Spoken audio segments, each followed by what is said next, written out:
Muito bem, estamos de volta, são 7h14 em Campos. E o programa Folha no Ar, primeira edição desta sexta-feira, 29 de maio de 2020, tem a presença do nosso convidado por streaming, é claro, né, por videoconferência, o bispo Dom Roberto Francisco Ferreira Paz.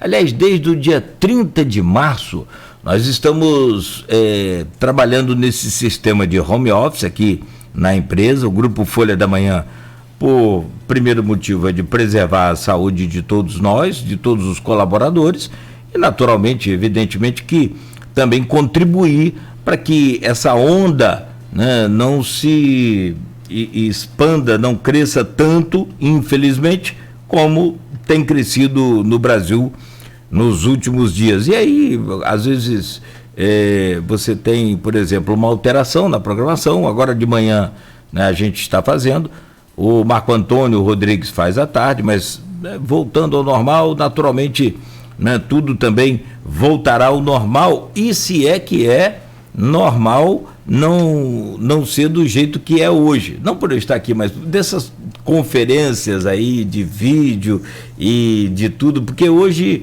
todo mundo já está muito, ou pelo menos a maioria, já está muito habituado à prática da videochamada, da videoconferência, enfim. Então, né, o Dom Roberto, por exemplo, está encantado com esse fone sem fio que ele está usando lá. Rapaz, mas não tem fio, o que é muito bacana, né, Dom Roberto? Vou trazer o bom dia do senhor.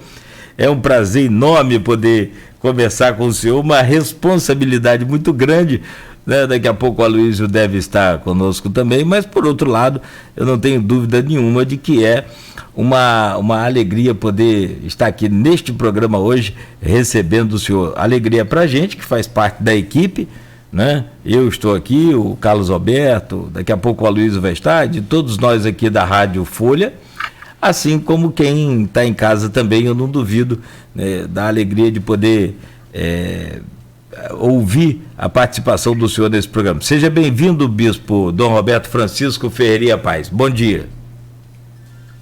Bom dia, um grande abraço com distância social, mas não distância cordial. Meu coração, um beijo no coração de cada um dos ouvintes e da equipe tão talentosa, tão acolhedora da Folha da Manhã. Sempre muito bem-vindo. Aliás, quem deixou aqui um abraço desde ontem carinhoso para o senhor foi a nossa diretora, dona Diva Abreu Barbosa. Ela falou: dá um abraço aí no Dom Roberto, e sou fã, gosto muito dele. Mandou um abração para o senhor ontem. E o bispo, eu gostaria de, seguindo aqui essa pauta que o Aloysio preparou aqui, e também com a participação dos nossos ouvintes pelo streaming, a gente vai adiantando alguns assuntos, e na medida que o Aloysio acessar aí, a gente naturalmente pode recapitular alguma coisa aí, pode voltar ao assunto com mais detalhe, com mais riqueza de informação. Haja visto até o próprio Aloysio, que tem falado muito, essa cobertura da pandemia tem gerado muita demanda, e eles têm virado aí a madrugada sobre, debruçados aí nos computadores, né, que é a nova vida normal da gente agora. Essa questão dessas críticas que o senhor fez quanto a essa postura do governo, essa postura do presidente da República, e que naturalmente repercutiu e que geraram críticas também para a postura do senhor ter criticado o presidente. Como é que o senhor vê isso tudo? Como é que o senhor vê esse momento todo no Brasil? Ontem também já teve a cada dia um episódio, parece que mais complicado do que o outro. Tem uma série de questões que vão deixando a gente preocupado. E há hoje eu percebo assim, um flerte com não sei se é ditadura que eu posso dizer, mas há um flerte hoje com mexer na democracia. E o que mexe na democracia, a gente já sabe que é a ditadura. Como é que o senhor vê essa situação hoje toda do Brasil e essas críticas aqui?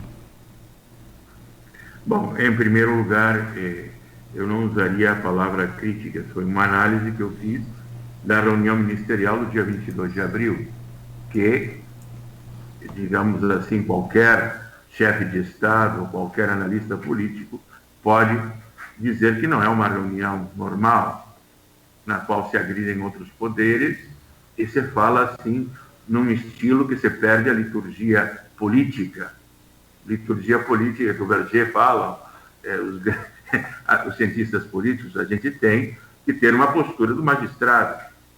A gente não pode agredir gratuitamente a pessoa, e se suspeita de uma pessoa não pode envolver todo um poder.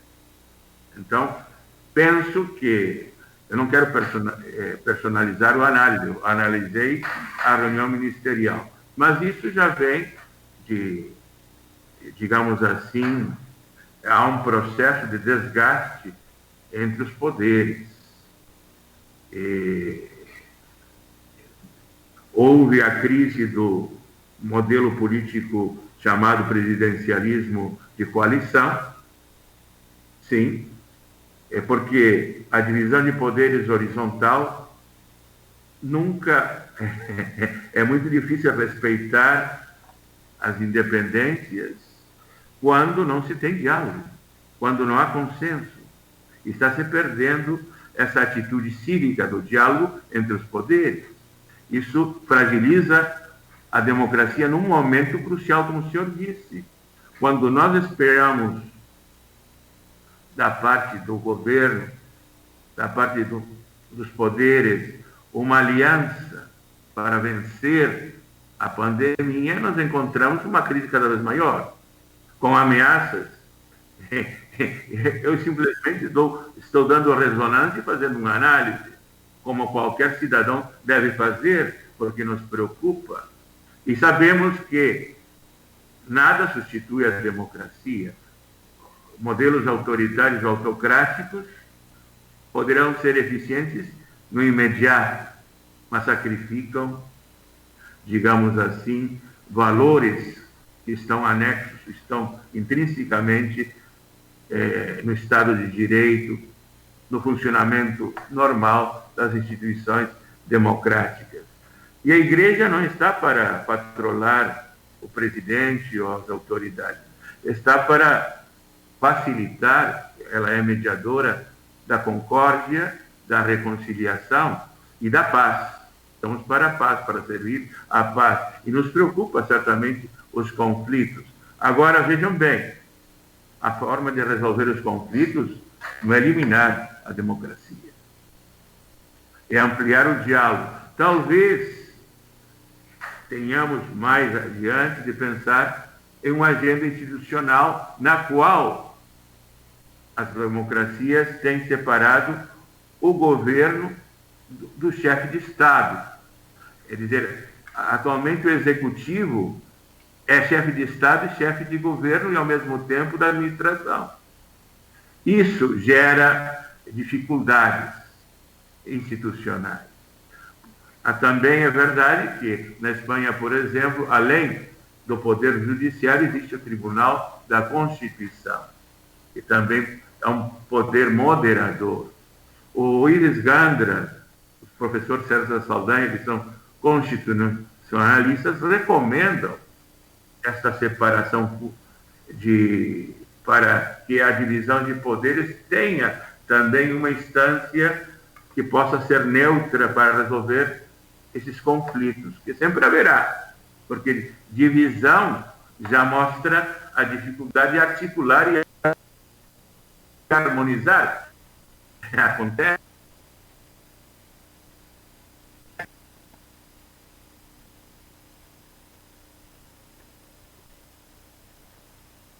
Uma queda aí na conexão aí, Bispo. Acho que o Bispo está... Bom, a gente vai assim, nesse sistema de internet, você tem uma noção mais ou menos aí do que acontece. Se o Bispo destrava, porque às vezes trava, cai, realmente por uma questão de somente velocidade de internet, quantidade de capacidade que, né, cada computador tem. Aí destravou, Bispo. Agora o senhor retorna o raciocínio, por gentileza, nessa linha que o senhor falava aí. Estávamos a falar que esses conflitos entre os poderes que nos afligem, a falta de convergência,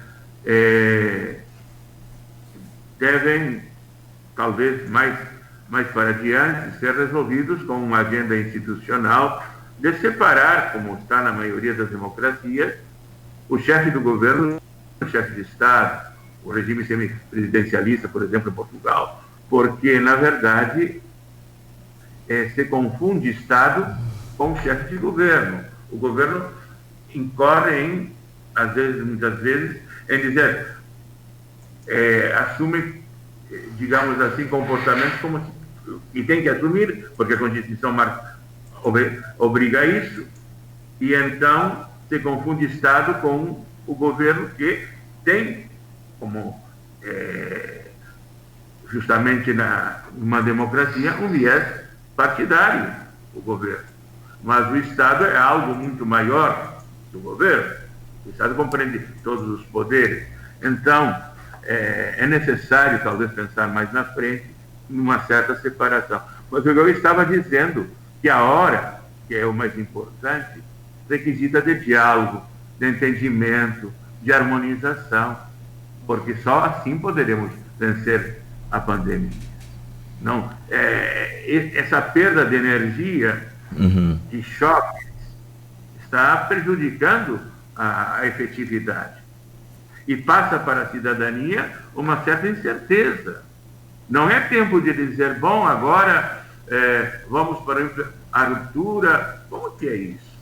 Isso gera ainda mais incertezas da possibilidade de vencer a pandemia e de termos uma tranquilidade de que estamos colocando todas as forças nessa grande tarefa, que deve ser o objetivo de todos, que, aliás, não é só o Brasil, é o mundo inteiro que está nessa caminhada, e o que se deve passar para a população são sinais de esperança. Sinais, estamos empenhados em resolver isso. Sim, e nesse caso aí, o líder maior acaba, com esse posicionamento diferente, acaba justamente fazendo o que o senhor falou, mas por outro lado, até não é questão de discordar do senhor, não. Quem sou eu até para isso? Mas é um ponto de vista, porque a gente fica realmente naquele campo da incerteza. Muita gente fica no campo da incerteza. Mas eu não sei se o senhor percebeu, eu percebi isso. As pessoas que são... Hoje tem uma espécie de uma divisão, né? Tem aqueles que são adeptos ao vírus, vamos dizer assim, que não acreditam no vírus, fazem parte daquele grupo de negacionista, e tem aquele que vai seguindo pela ciência, que é o básico, o normal, né? O que a gente segue, ou pelo menos a gente seguiu até ontem, é a ciência, e não a opinião de um líder que não tem nenhuma formação científica. Né? Então, líder, né, mesmo que momentâneo. Então, a minha percepção é de que aquelas pessoas que negam o vírus, que negam o risco dessa pandemia, eles o fazem assim com muita certeza de que realmente a coisa é aquela ali, de que eles estão certos. O senhor percebeu essa coisa assim, ativa, firme, não vou dizer nem odiosa, mas assim, bem, estou certo de que esse vírus não é capaz de nada? Bom, veja que Goebbels, ministro da propaganda do Terceiro Reich, conseguiu manter a população da Alemanha, que estava até os últimos dias ganhando a guerra. E todos os alemães, estamos ganhando, sim. Na verdade, uma mentira repetida muito, não quero dizer que estamos com problema de mentira, mas a mentalidade, muitas vezes, é muito difícil quando a gente já tem uma convicção de que o líder não pode falhar, que a verdade é ele. Eu me lembro aquilo que uma pessoa que era da SA perguntar, mas o senhor não tem consciência? A resposta foi: minha consciência é o Führer, minha consciência é o chefe, minha consciência... Bom, então, quando a gente abdica do pensamento independente que devemos ter, porque temos que ter uma consciência autônoma, Deus nos deu esse direito e essa liberdade, também perdemos a capacidade de ter, assim, um relacionamento objetivo com a verdade. O grande problema hoje também são as fake news, a distorção da verdade, as narrativas. A minha narrativa é tão válida como a sua. Bom, se tudo é narrativa, não existe verdade científica também. Existe uma ciência e a outra ciência e a outra ciência. Então, o relativismo realmente é típico do pensamento pós-moderno e, como o senhor disse muito bem, leva a negacionismo, a um relativismo da pandemia e leva, finalmente, a comportamentos irresponsáveis, porque o Brasil agora já está em segundo lugar e daqui a pouco ultrapassamos aos Estados Unidos. Acredite se quiser, tem gente que contesta esses números, sabe, bispo? Sim, claro, mas... tem gente que... A contestação... contesta em todos os sentidos, até de... Sério, inclusive os números têm uma subnotificação, não é? Sim. Não. Aliás, está todo mundo contestando, né? Quem é dessa ala aí que... Do negacionismo e, né, das pessoas que acreditam que a coisa realmente acontece. Eu tenho visto muito depois... Mesmo que houvesse realmente um exagero, vidas humanas não se barganham. E o incontestável é que a gente morre e está morrendo. E não só aqui no Brasil, seria uma mentira compacta de todo mundo. Um grande mito criado. Então, isso, se fosse só no Brasil, todavia poderíamos pensar nisso. Uhum. Mas que toda a OMS, uma grande conspiração seria. Sim, o Aloysio acaba de conectar, vou trazer o bom dia dele, o senhor citava o Joseph Goebbels, e essa semana esse governo tem flertado aí diretamente, né, com esse modelo do Goebbels, né? Teve aquele ex-ministro da Cultura, ex-secretário da Cultura, que fez um discurso idêntico ao do Goebbels, inclusive com imagens, né, bem similares aí a dele. Anteontem, o ministro da Educação citou a Noite dos Cristais, né? Também um episódio lamentável ocorrido aí na Alemanha do Hitler, pela SA, que o senhor também falou. Então, quer dizer, há um flerte aí com essa ditadura bem claro, que deixa a gente particularmente muito preocupado. Deixa eu trazer o bom dia do Aloysio Abreu Barbosa, chegando agora às 7h32, para participar e para fazer esse programa conosco. Aloysio, bom dia, seja bem-vindo. Estou aqui, naturalmente, aprendendo muito com o bispo Dom Roberto Francisco Ferreira Paz, essa sumidade, essa pessoa fantástica, além de tudo, né, carismático também. Bom dia, Aloysio. Bom dia, Cláudio. Bom dia, Dom Roberto. Desculpa aí o atraso. Vocês estão... Peguei vocês, estou ouvindo vocês falando aí já há algum tempo. Se você já fez os comentários do dia e estava entrando no assunto do primeiro bloco, correto? Isso, correto. Essas críticas feitas, recebidas, que o bispo até adiantou alguma coisa, falando que, na verdade, não é crítica, são comentários e análises que ele fez. Bom dia, Dom Roberto. Algumas críticas ou observações, como você pontuou, uma foi publicada no blog no dia 26 de fevereiro de 2020 e a outra no dia 23 de maio desse ano. E as duas... Eu vou ler aqui o que o senhor colocou. perto do carnaval, né? O senhor colocou assim: nesta quarta-feira, e poremos cinzas como sinal de humildade, conversão e de compromisso com a vida, da democracia, dos pobres e da justiça social. Deus sabe do Brasil de volta à barbárie e à cultura da morte. Você se lembra disso? Sim. Eu penso que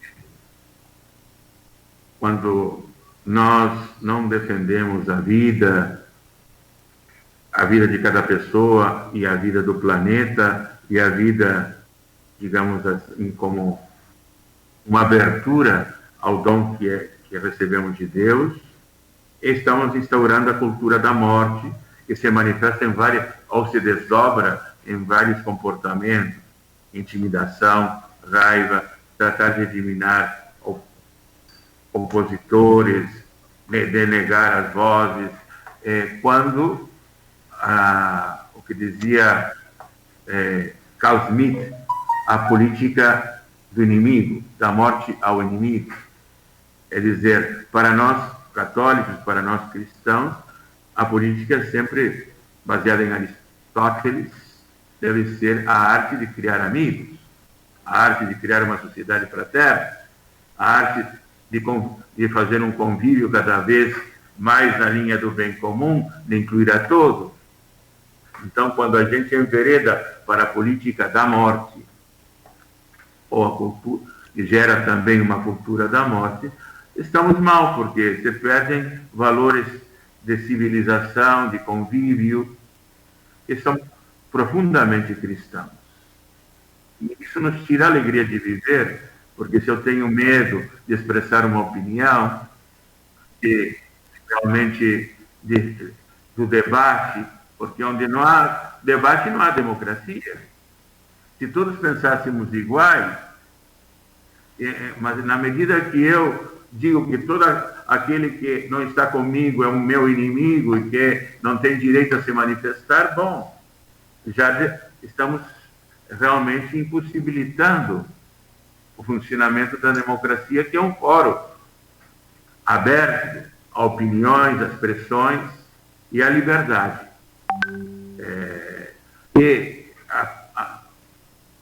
Como bispo, como igreja, nós estamos a serviço de criar consensos mais abertos, mas só é possível com a liberdade de expressões, com o respeito à opinião e com uma imprensa livre. O senhor falou em cultura do medo. O que o senhor chama de cultura do medo? Bom, sofrer pressões. Uma pessoa declara, já vem 500 pessoas insultando. Isso acontece? Não se escuta o que a pessoa quis dizer, só se trata de atacar e atacar. Isso leva à polarização, à radicalização e cria inimizades. Eu constatei nas nossas comunidades eclesiais, que mesmo que são mais cristãs, quantas famílias, depois das eleições, ficaram divididas. Como a partir de 2014 estamos vivendo um momento de profunda divisão e que realmente dificulta a construção de um projeto nacional, que nós carecemos.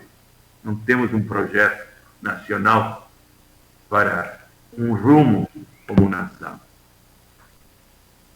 O senhor falou em geração de medo, né, na expressão de opinião do contraditório. O senhor acha que isso aconteceu com o senhor naqueles 2 episódios? Que os críticos foram bastante ferrenhos e um pouco passaram no limite. Porque, se espera por uma figura religiosa como o senhor, mesmo que não é católico, vai ter um certo respeito e uma certa deferência. E muitas dessas críticas que o senhor sofreu nas redes sociais foram sem o menor respeito, sem a menor deferência, né? É sobre isso que o senhor está falando, e não só sobre o senhor, mas de maneira geral, em relação ao bolsonarismo? Não, eu estou me referindo ao clima que existe nas redes sociais, que é um clima de raiva, um clima de patrulhamento, já não se ouve o que a outra pessoa diz, já se ataca. Independente do que a pessoa diz, já está prejulgada e é comunista, é um inimigo. Isso não serve. Isso não possibilita um diálogo sereno, do qual, veja, a própria política existe porque há pensamentos divergentes e diferentes. Senão nós não precisaríamos de política. É dizer, a democracia precisa do debate como um ar que respira. E o debate precisa de respeito. O senhor então, falou... estamos invalidando o Habermas, digamos, a democracia da opinião, a democracia do pensamento, a democracia justamente de construir um projeto, de interagir. A gente aprende muito da oposição. Nenhuma situação é infalível, nenhum governo é infalível. Para isso existe a oposição. O senhor falou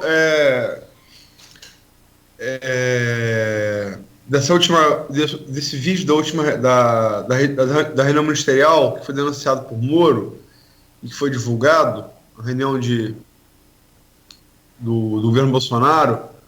O senhor também exprimiu sua opinião. O senhor colocou assim: o vídeo divulgado sobre a reunião ministerial estampa o desrespeito ao Estado de Direito, ao funcionamento das instituições democráticas e demonstra, né, a falta de pudor e decoro.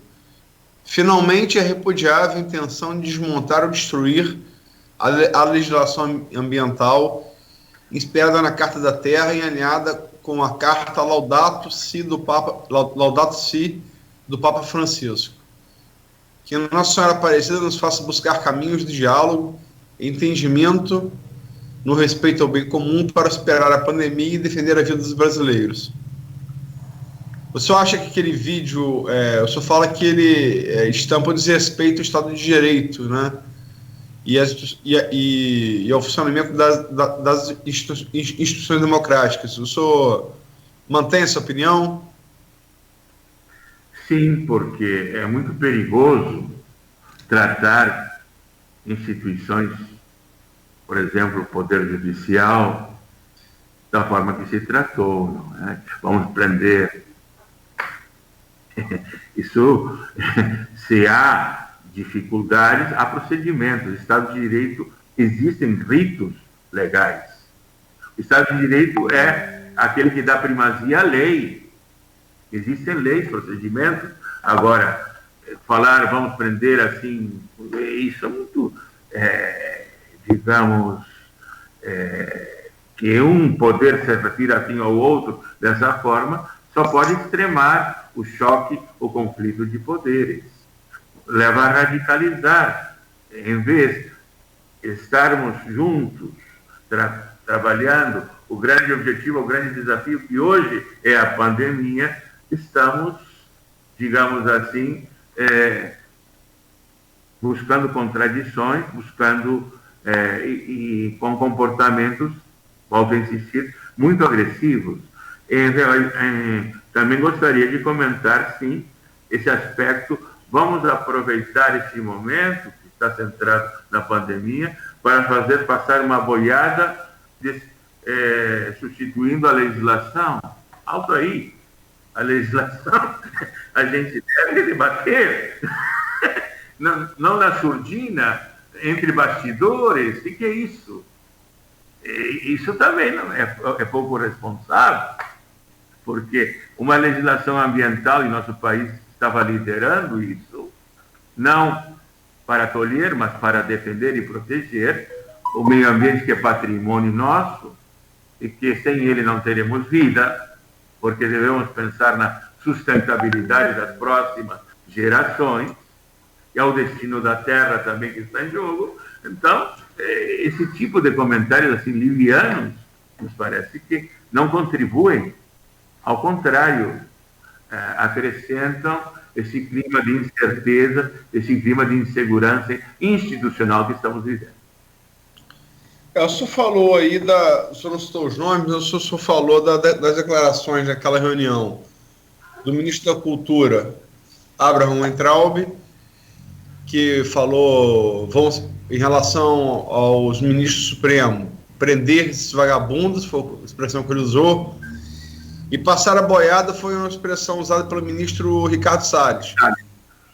Não por coincidência, os dois estão ligados à ala considerada mais ideológica, entre aspas, do governo Bolsonaro. É esses dois que o senhor se refere, correto? Sim. São expressões que não deveriam ter acontecido, me parece, porque não contribuem às soluções. Se se quer pensar de superar as questões com o Supremo Tribunal Federal, com o poder, que é a expressão mais alta do Poder Judiciário, deve-se buscar outros caminhos de diálogo. Mas vamos prender vagabundos? Essa expressão é totalmente, digamos, fora de decoro para um ministro. E compromete justamente o respeito à divisão horizontal dos poderes, porque o poder é constitucional, está na Constituição, devemos respeitar. Há ritos para corrigir desvios de cada poder. Há ritos legais que devem ser seguidos. Em relação ao STF, além da expressão do ministro Weintraub, foram divulgados ontem várias ameaças de morte mesmo, com requintes de crueldade, que têm sido endereçadas e sofridas pelos ministros do Supremo, né? Que, como qualquer instituição, é passível de críticas, né? Elas devem acontecer. Agora, ameaçar matar, queimar, atirar queima-roupa, entre várias outras ameaças que o Supremo vem sofrendo, é uma grande diferença, né? Sim, porque também o que me preocupa é a repercussão. Estamos num clima, como falamos, de polarização, de radicalização, e há pessoas que interpretam isso, que pode ser um grande exagero verbal, um terrorismo verbal, mas com uma ordem a ser executada. E isso traz a violência e traz assassinatos. Isso me preocupa. São palavras. A gente pode dizer, não, mas é o estilo pessoal, assim, agressivo. Sim, mas o problema é que nem todas as pessoas acham que isso é gracejo. Algumas pessoas se habituam a esse estilo como um estilo de vida. A agressividade e a política justamente existe para resolver pacificamente os conflitos. Para que, apesar de haver conflitos, se busque a unidade em torno a valores e ao bem comum. Esse é o grande sentido do Evangelho e da doutrina social da Igreja, mas também do direito natural, da razão, da razoabilidade, que se perdeu. O senhor falou mais cedo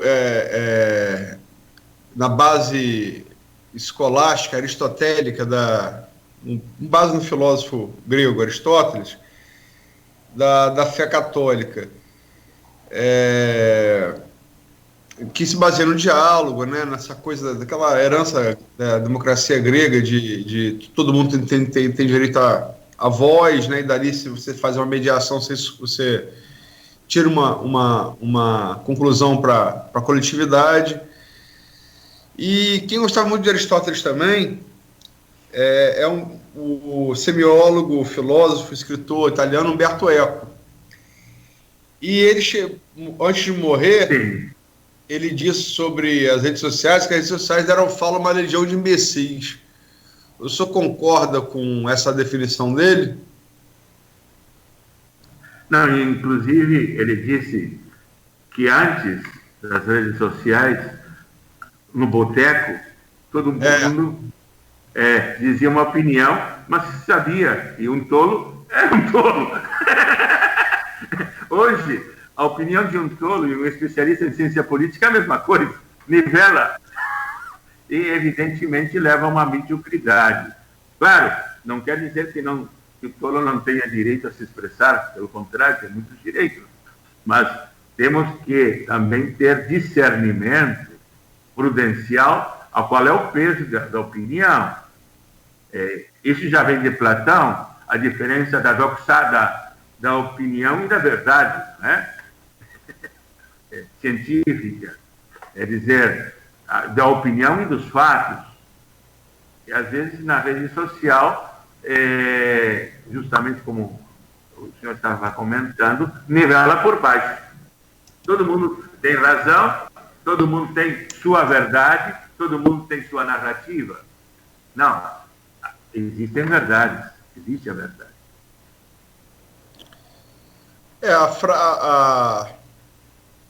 A frase a citação do Humberto Eco, ela é de 2000 e... Deixa eu ver aqui, estou pensando aqui. Aqui, 2015. O que ele disse, na verdade? Ele falou assim, abre aspas: as mídias sociais deram o direito à fala a uma legião de imbecis, que anteriormente falava só no bar, e, depois de uma taça de vinho, sem causar dano à coletividade. Diziam imediatamente a eles para calar a boca, enquanto agora eles têm o mesmo direito à fala de um ganhador do prêmio Nobel. O drama da internet é que ela promoveu o idiota da aldeia a portador da verdade. Sim. As verdades se tornaram narrativas. Inclusive, o terraplanismo, opiniões que realmente antes eram consideradas anticientíficas, agora são também ciência. Então, não passam pelo crivo do debate científico. Então, cada pessoa diz, qualquer dia vamos acreditar em quimeras, em monstros, em, não sei, em aqueles pontos que da carochinha. Bom, todo mundo tem direito, mas veja, o problema é que quando isso se usa como no Ministério da Cultura, como aquilo que antes se condenava como ideológico, agora também tem um viés netamente ideológico. O senhor falou também a gente estava falando agora há pouco, o senhor falou a gente falou do vídeo da reunião ministerial, e o senhor falou da declaração do Weintraub. E Cláudio, quando eu entrei no programa, Cláudio estava falando da referência que ele fez ontem,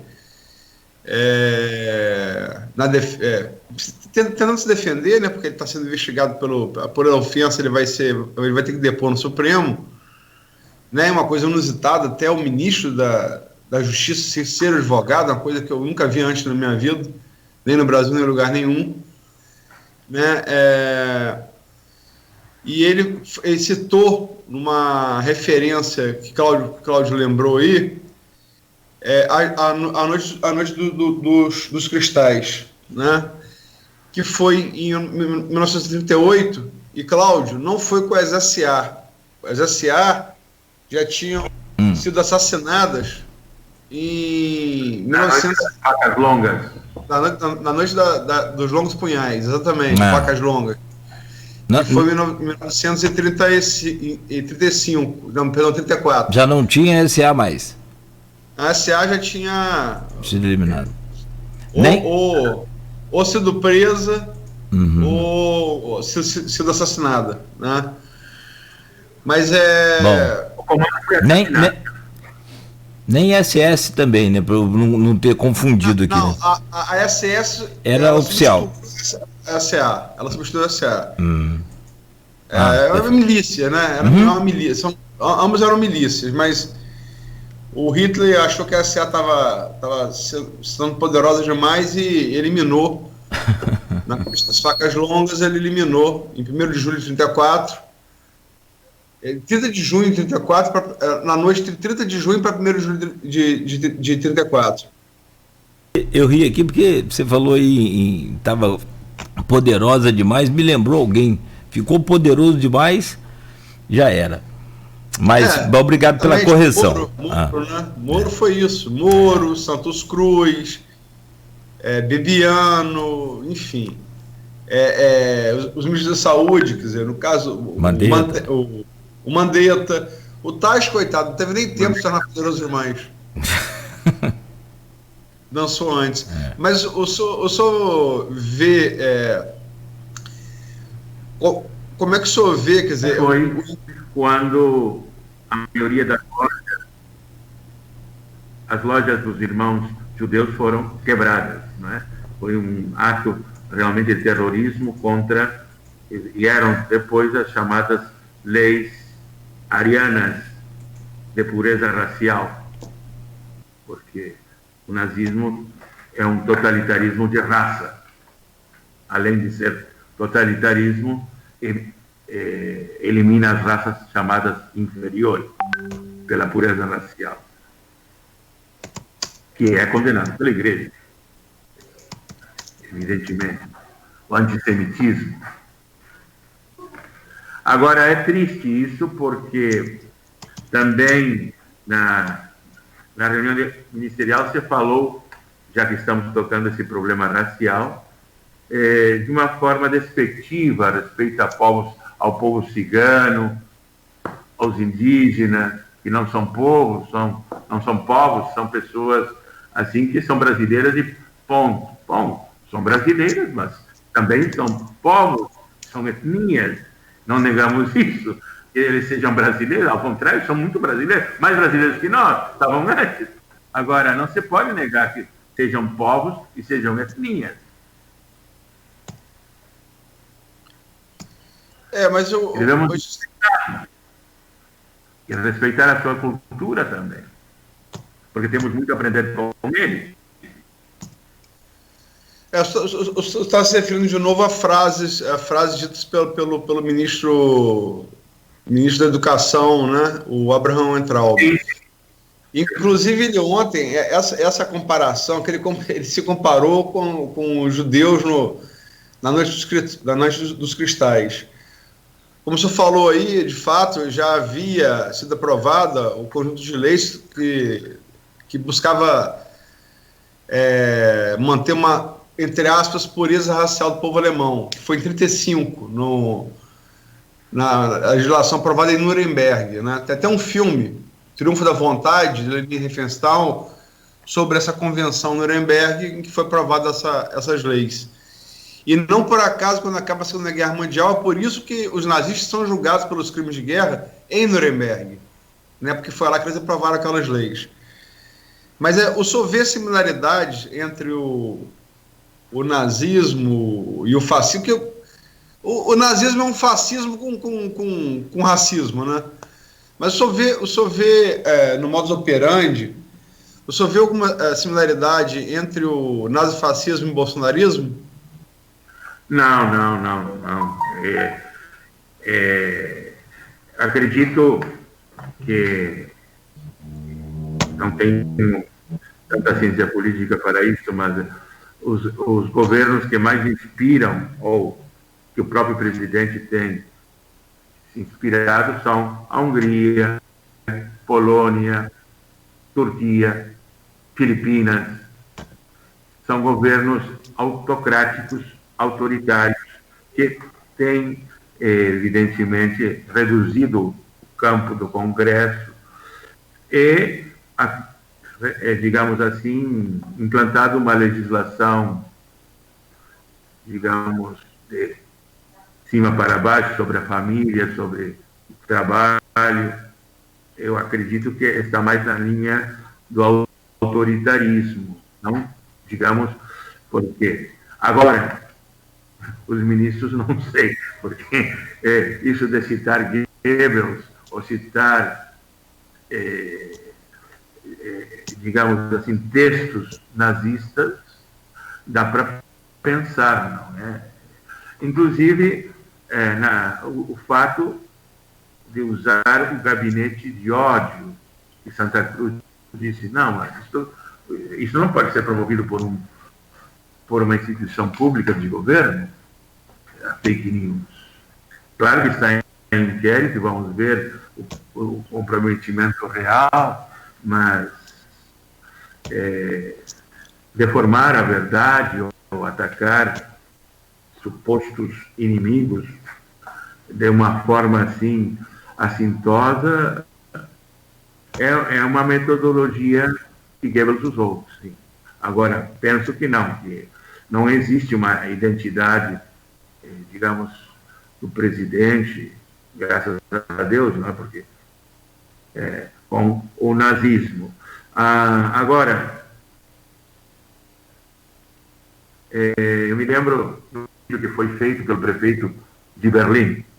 Quando é que começou isso, o nazismo? Começou com o incêndio do Reichstag, quando se incendiou ou quando se destruiu a possibilidade do Congresso. E aí, realmente, depois foi uma democracia plebiscitária, sem oposição, e depois o resultado foi o Holocausto, a Segunda Guerra Mundial, e mostra Berlim destruída. É muito interessante esse vídeo, porque foram 75 anos da Segunda Guerra Mundial. De fato, são reflexões que a gente levanta, que a gente deve aprender com a história, porque a história é a grande mestra, não é? E o Papa Francisco tem levantado que nosso período, o período atual, se parece muito, o Papa Francisco levantou, ao período de entre guerras, que está o surgimento do autoritarismo e dos totalitarismos.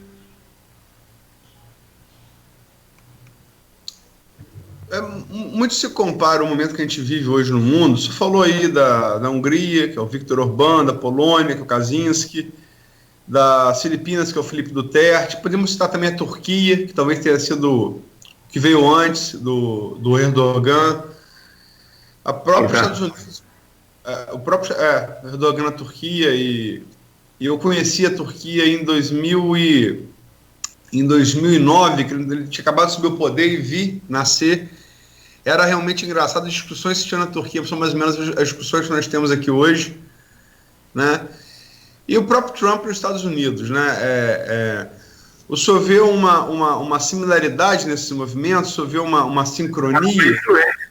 Aliás, o próprio presidente convidou o presidente da Hungria, né? Então, há uma certa identificação. Quero pensar que também o presidente acredita que isso é um caminho mais fácil para instalar o que ele pensa que é a solução para o Brasil. Ele tem um viés mais militar, então acredita que a autoridade centralizada é mais eficiente. Penso que há uma inspiração desse tipo, de pensar, digamos, um certo messianismo, que na América Latina nós tivemos o fenômeno dos caudilhos, que acreditam que tem uma missão e que chamam a Constituição de livrinho. Me lembro um caudilho uruguaio chamado Rivera, que chamava El Librito, a Constituição, que ele usava quando queria. Então, o caudilismo, nós, na América Latina, tivemos sempre a tendência do presidencialismo a exorbitar sobre os outros, a ter preponderância sobre os outros poderes. Tem aqui uma pergunta no comentário do streaming do programa no Face, a Graziela Scocar Ribeiro, que é historiadora e diretora do Museu Histórico de Campos. Pergunta: gostaria de saber do bispo Dom Roberto o que ele acha sobre o uso de versículos bíblicos pelo presidente Bolsonaro. Acho que ela está se referindo a João, né? Que ele usa sempre. Conheça a verdade e ela vos libertará. O que o senhor acha disso? Bom, eu acho que o texto de João tem que ser lido no contexto, não é? E eu não sei o que seria, porque a verdade foi por si mesmo. E não é necessário gritar. Dizia Gandhi, porque tem a verdade, basta expô-la. Com mansidão, ela se revela. Então, é dizer, a verdade sempre liberta. Agora, a verdade não é propriedade de ninguém. Deus é a verdade. Agora, nós adquirimos a verdade no diálogo. Para isso existe o diálogo. Ninguém pode se identificar, eu sou a verdade, só Jesus. Agora, o uso de versículos bíblicos somente podem ser inspiradores. Tomara que sempre o presidente realmente se paute no Evangelho, gostaríamos realmente.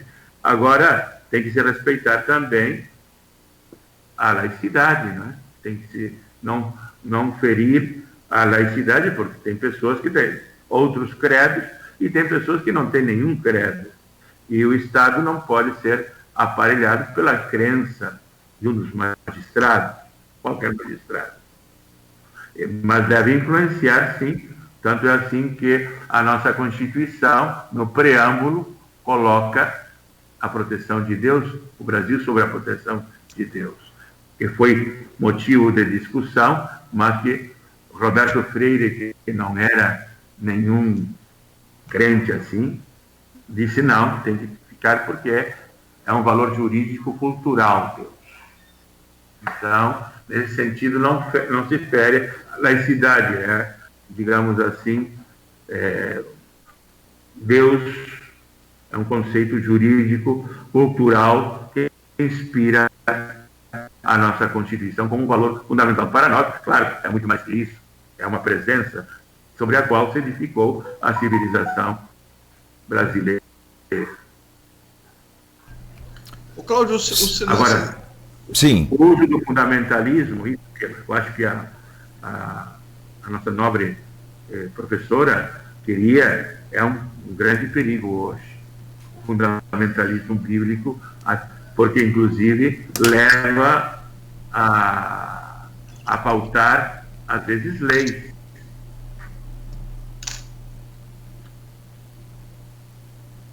Sim, Luiz. Sim. O sinal está falhando um pouco. Está oscilando bastante, Eu acho que o bispo está na Baixada, bispo? O senhor? Ou está aqui no centro? Eu estou na rua 7 de setembro 247. Ah, no centro? Frente às lojas Friari, perto da CDL. No centro. Agora melhorou bem agora. Inclusive a gente conversava com... Melhorou? Melhorou. Essa última resposta do senhor foi muito cortada. Qual? Do fundamentalismo bíblico? É do versículo bíblico. Não, eu estava colocando que é importante que seja de inspiração pessoal. Agora, não se pode obrigar aos outros, numa democracia que é plural e que existe o princípio da laicidade do Estado, a se pautarem todos pelo mesmo versículo, o que seria possível numa teocracia. Nós não temos esse sistema. Existe separação igreja e Estado, o que não significa que não possamos usar argumentos cristãos, dos valores cristãos que estão na Constituição. Por exemplo, o grande valor para nós da dignidade da pessoa humana. Da axiologia da Constituição é um dos mais importantes, se não o mais importante.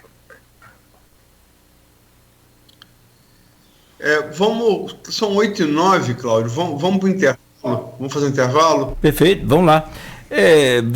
Como a hora avançou muito, eu depois gostaria que o bispo falasse sobre essa questão também de religião, que você abordou bem aí. Se existe no Brasil hoje alguma atuação parecida com esse cristofascismo. Eu lia sobre isso recentemente, teve um episódio também de uma ativista, né, no Brasil, que defendia o aborto e aquela coisa toda, e acabou tendo que sair do Brasil, acho que foi em 2019. Mas o tempo avança e depois o bispo fala, se puder, enfim. Temos 2 blocos ainda, né? Tem 2 blocos. Então dá tempo. Bom, são 8h10. Você está acompanhando o Folha no Ar, primeira edição. Este programa que tem o patrocínio da Clínica Proteus e Laboratórios Plínio Bacelar. Volta em instantes com o jornalista Luiz Abreu Barbosa e também recebendo aqui hoje, em videoconferência, o bispo Dom Roberto Francisco Ferreira Paz. Instantes, a gente volta com o Folha no Ar, primeira edição. Informe do Trabalhador. O Instituto